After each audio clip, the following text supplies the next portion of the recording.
In 2016, the Doom franchise got a much needed extreme makeover.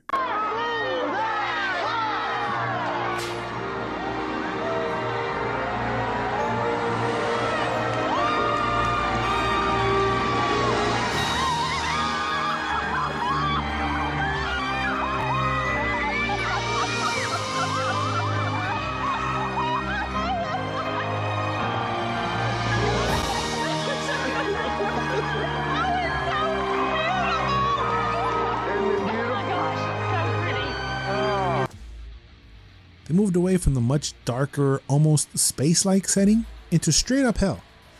I cannot speak much on the history of Doom because my first interaction with the Doom guy was in Doom 2016, and I thought that game was very fun, fast-paced, first-person shooter that puts you in like a playground setting where everything is set up in a certain way to glide around the map, shooting demons in the face, and if you get really good at the game, it almost feels like a Tony Hawk game, where running around, linking combos, killing demons, performing Mortal Kombat-like fatalities, blowing brains and guts everywhere. It's a hell of a time and I 100% recommend it. So if for some reason you haven't played it, I mean, first of all, I don't know what you're doing watching this video if you haven't, but if you are watching this video, thank you very much. Please leave a comment, like, and subscribe. But Doom 2016 is definitely a highlight first-person shooter from the 8th generation of consoles. But as the title of this video says, I played Doom Eternal, which the story picks up 14 years after the events of Doom 2016, where Earth has lost 60% of its population and it's now overtaken by demons. Our mission is to kill the Hell Priests.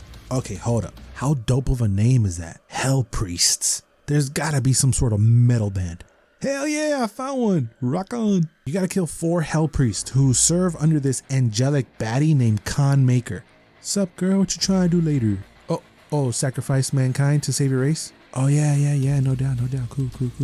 So not much for the story, just stop the metal angel demon lady from destroying the world. And that's fine, you're not playing Doom for the story, you're playing Doom to shoot things in the face. They do have a level that explores Doom Guy's origin, and I thought that might have been a very cool highlight for OG fans. I always wondered if he had a real name, so fun fact, in the Doom novels from the past, Doom Guy was referred to as Flynn Taggart. In the Doom 3 novels, Doom Guy's name was John Kane. Others believe he's actually a Blazkowicz, and other mega noobs thinks he's Master Chief. Nah, but seriously, I would subscribe to the Blazkowicz theory since I've played and enjoyed both the Wolfenstein and the Doom series as well. Anyway, the marketing for Doom Eternal, I remember being promised bigger, better, and better, and I can easily say Bethesda delivered. It's usually 50-50 with them nowadays. But you will only get bigger, better, and better experience if you've played Doom 2016. Obviously, that's what you have to compare, but I was just surprised at everything they added to this game, and during my 18 or so hour long run, the additions just kept coming. The very first thing I noticed, straight up from the beginning of the game, is that as you are unloading bullets into these demons, chunks of them are just flying off. I love when games do this. It makes shooting more satisfying from the jump because you can see that you're doing damage. Other shooters, especially RPGs, enemies are bullet sponges and you don't feel that you're actually progressing with your attack. In Doom Eternal, every attack has some sort of reaction, and I love that. After a certain amount of damage, enemies start to flicker blue, signaling that they're ready for melee kill. Doing so will drop health. Kills with your chainsaw drop ammo. And the new addition is the flamethrower, where setting demons on fire will drop armor. This is the game's language. The game isn't a walk in the park, so I felt like a total noob setting the difficulty to normal, but I did this because I wanted to have fun.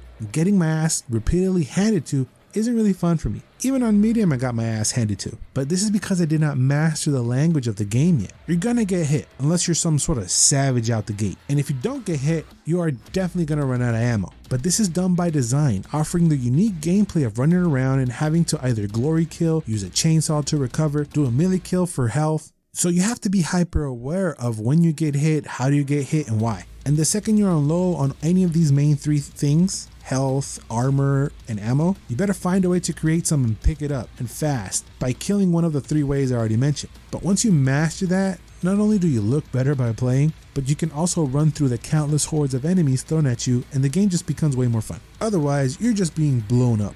Another thing that surprised me was the amount of platforming taking place, like a lot of jumping and climbing. And in first-person shooters, it's very easy to make platforming feel super weird and clunky, but here the controls are super smooth and responsive. It makes traversal slick. There wasn't many jumps or moves that I felt I couldn't make. I was double jumping and dodging my way around maps pretty confidently. Speaking of the maps, there are a total of 13 levels in the game, each littered with upgrades, weapons, and challenges. When starting a level, you have 3 challenges to perform.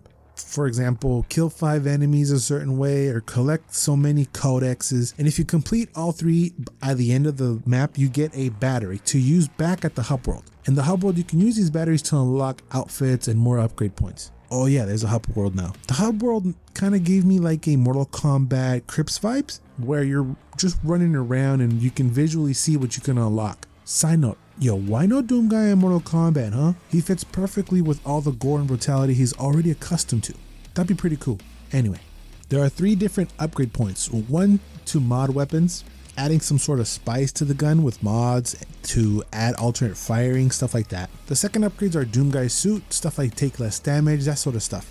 And lastly, we got the Sentinel Crystals. This gives you upgrades like dropping more health, have demons last longer while on fire, longer magnet range to pick up your goodies, stuff like that. There's a little backtracking in the game. You can always come back and sweep up and complete what you missed your first run. I collected most of the things my first run and I really didn't feel the need to go back to beef up for the final boss, but you can if you want to. Or you can also go back to complete demonic corruption that you missed, which is you get a scale from 1 to 10 of the amount of demons you have killed. So many upgrades can get overwhelming at first, but this offers a unique build for each character because you might not like a certain upgrade or gun mod that I do. I don't think there's a bad gun in the game. I had my preferences, and each with 2 mods plus their ult and a chainsaw plus a flamethrower. I mean, it could be a lot. Each enemy has a sweet spot that if you hit it, it can cause major damage or lose some of their weapon.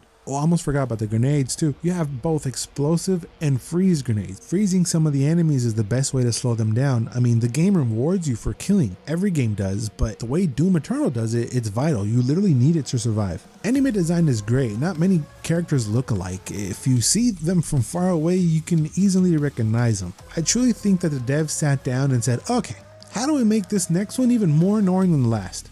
I don't think enemies actually increase in difficulty as long as you go. I think they increase in annoyance. Pretty early on, I said, oh man, I bet I'm gonna hate this guy. He's the worst. He's such a pain in the ass to kill. Little did I know that was just a basic enemy. There's a reason why fans of the series have created tier lists of their most hated demons. And if you Google them, you will see they are different. But this goes back again to each player having a different experience with the game. It could depend on your build how easy some of the enemies are killed. I don't know. I personally hated the Doom Hunter and the Marauder, and I hated them with a passion. It could be one of those situations when I'm one-on-one with them and I would still be scared and needed to be on my P's and Q's. If not, I would have to start the whole horde battle all over again. This footage was captured on a PS4 because I'm poor and you can see the textures of the enemies pretty well. That's why when a chunky boy explodes, it's really satisfying because you see and hear the parts of him flying everywhere. The backgrounds also look great, actually making the game world feel bigger than it actually is. And the level design feels way bigger compared to the previous game. Exploration is pretty free. I never felt lost with the maps being pretty linear. You just have to keep pushing forward and get to the end. You can also find extra lives that throw you back into the fight right after dying. There are also timed encounter challenges where you get a certain amount of time to kill everything. There are also Slayer gates. How metal is Slayer gate? When you get transported to another level and you just have to eliminate everything that's thrown at you, kind of like a horde level. But each level is pretty unique and really dope. It really has that hell on earth feel to it. I mean, the easiest way I can explain the whole game with one word is metal. From the concept to the visuals, and I haven't even gotten to the music yet. I'm gonna go on a limb by saying I think Guitar Hero and the Doom franchise are probably top 2 amongst metalheads. If you're a metalhead, let me know. I am not, that's why I'm asking. Because when you encounter a horde, the music just kicks in, adding to the panic and desperation you feel during the fight. You know how you can't really chill to metal music? Well, I know there's people that can, I can't. So you can't really chill during the battles either. You constantly have to be moving. You can't go hide behind a pillar for a quick 5. You have to constantly be moving, and the music is a constant reminder of that. There's a place called the Ripatorium. How metal is that? Oh wait, is that a golden snitch? He's got the snitch! Harry Potter receives 150 points for catching the snitch! Harry Potter's so metal.